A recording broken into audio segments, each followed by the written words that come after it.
Hi guys! Welcome back to my channel. Thank you for all the support. And today is a very special episode because I want to discuss about something that is really special for me, something that I like doing in my bags and shoes in my personal collection. And a lot of people also want this for their bags in their collection too.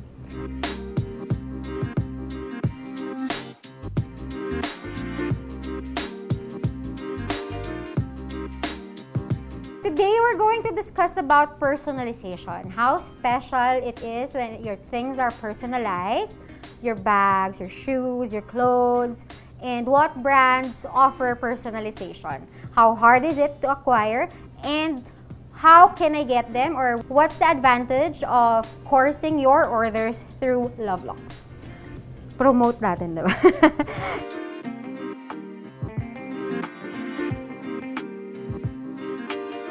We will start with my favorite bags. Actually, I just brought a few items, yung mga meron talaga ako. Goyard really does offer personalization. It's 3 letters lang talaga, and there's extra charge for personalization. It's an additional 2 to 3 weeks kapag bumili ka ng bag that is already there. This is a very, very special tote for me because this is Sakura leather. This is a Japan edition. I had it made in Japan when I was there. Karamihan talaga ng mga special edition meron sa Japan, sa Middle East, and they're like my second home.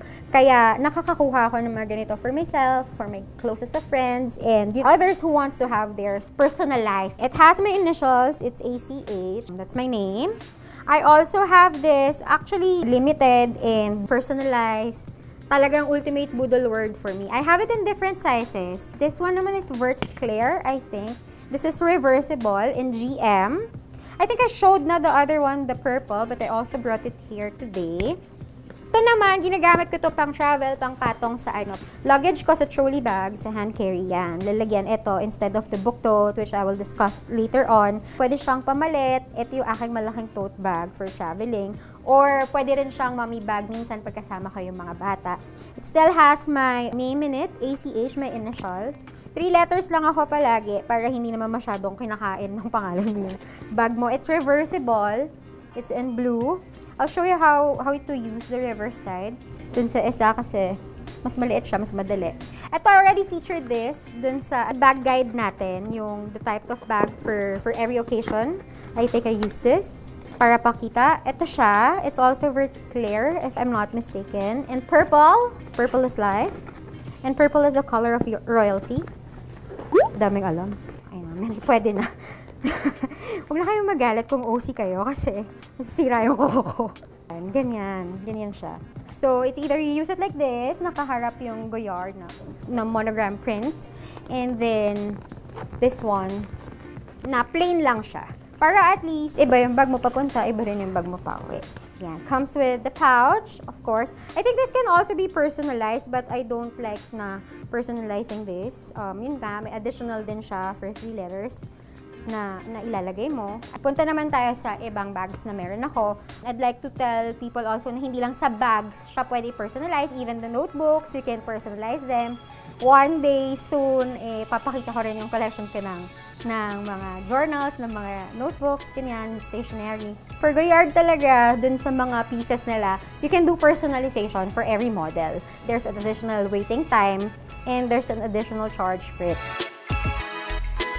For Dior naman, actually, hindi lang bags ang pwede nilang lagyan ng name, ng initials, ganyan. Same with Goyard, pareho din, may bayad din, and meron din extra na 2 to 3 weeks kapag palalagyan mo ng pangalan yung book tote mo. Actually, itong dalawang to, hindi ko ito na-mention dun sa mga starting ng mga bags kasi I wanted to make it really special dito sa personalization. Pero it's a good piece also to consider when you will buy your first luxury bag or your designer bag. Kasi durable and very functional. May pangalan siya, Aimee. Sa Dior, meron silang limit ng at least 12 letters, and then may corresponding price siya. It's I think around 18,000 additional on top of the bag itself. For book totes, I don't buy the regular oblique kasi I collect the oblique na lang in different models instead. For this one, it's limited. I feel like the embroidery itself, I get to appreciate it. It's somehow a form of art for me. I find it very beautiful and unique. And then this is discontinued. No one sells this anymore. No store has it because it's really very limited. This is the kaleidoscope. So talagang pinalagyan ko talaga siya ng pangalan ko. Look at the pattern, look at the design, diba? It's a work of art, diba?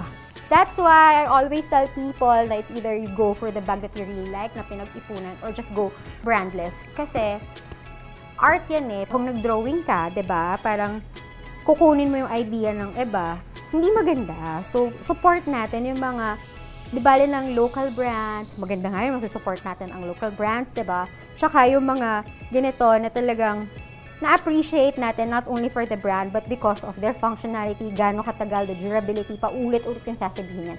Always, always consider that. And of course, personalization. Personalization is more of a collector piece kasi definitely hindi mo naman siya mabibenta pag meron siyang pangalan mo unless kapangalan mo yung bibili. But this one is if you want to put something special or remarkable dun sa purchase mo at that moment, lagay mo either your name, you and your husband, basta allowed ng store yung mga number ng letters and stuff. Kasi meron din silang mga restrictions there. Hindi pwede mga love, hindi pwede mga ganun unless you can show your ID that that's your real name, then dun lang nila papayagan. Medyo strict din sila. Hindi sila basta-basta naglalagay ng name dyan. Also, for Dior, they also personalize yung mga hats na oblique. Basta may space doon, sometimes you can ask them if you can personalize it. When they say yes, you still have to wait 2 to 3 weeks additional. Tapos there's additional charge also. And then there are times that they open special pop-up stores in different countries para pagpupunta yung mga artisans nila para gawin yung personalization. I have this pair of very, very beautiful B23 na high tops. I collect them. Gucci does offer personalization also for some shoes, very, very special shoes. There was one time that they also offered personalization for bags. It was in Japan. It's very special for me to acquire or to get bags that are personalized kasi nga parang it's really me. Like yung mga ganyan na special and hard to find items. Talagang, it holds a very special place in my heart. Parang lahat naman yata. Special place sa akin. No, but really, kapag may pangalan ko, alam mo yung parang talagang akin to, pinaghirapan ko to, galing to sa dugot pawis to.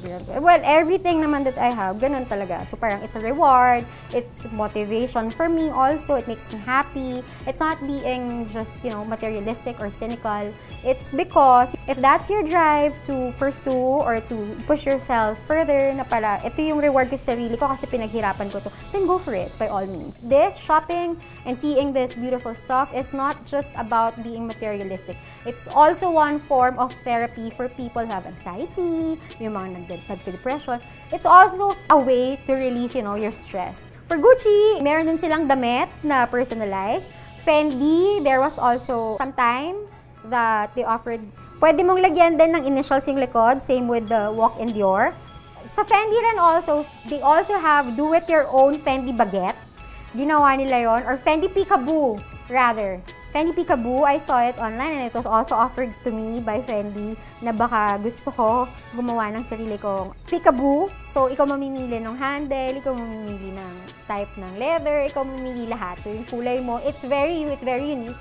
So that's the thing about personalization, it is you. It's a form of art for me, of expressing myself through the things that I carry. Ako rin yung mga yan eh, diba? It's an expression of myself in other forms.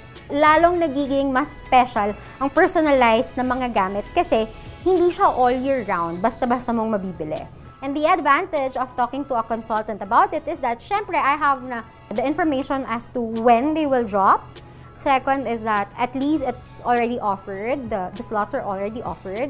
Hindi naman lahat ng ino-offer sa akin, para sa akin lang. I mean, I have close friends, I have clients that, you know, request for their own, and then when it's permitted, hindi naman bawal sa store na dalawa yung bilhin or something, then I get for them. I make sure that the relationship with the brand is also intact without sacrificing my brand and their brand as well. It's all about that in the end. So if you are a person who is very sentimental like me and who likes things that are not really seen in a lot of people, yung mga medyo unique, then personalization is really for you. And it will work for you. Kasi mas magiging maganda yon for your collection as well. So, I think that's pretty much about Personalization 101, yung mga basics lang natin. You have anything else that you'd like for me to talk about in the near future, in the next episodes, your requests, don't forget to comment it down below. Of course, don't forget to like, subscribe, and share all of my videos kung pwede. And then never forget to hit that bell button there so that you get all the notifications whenever we upload something new. Thank you very much, and I'll see you again. Bye!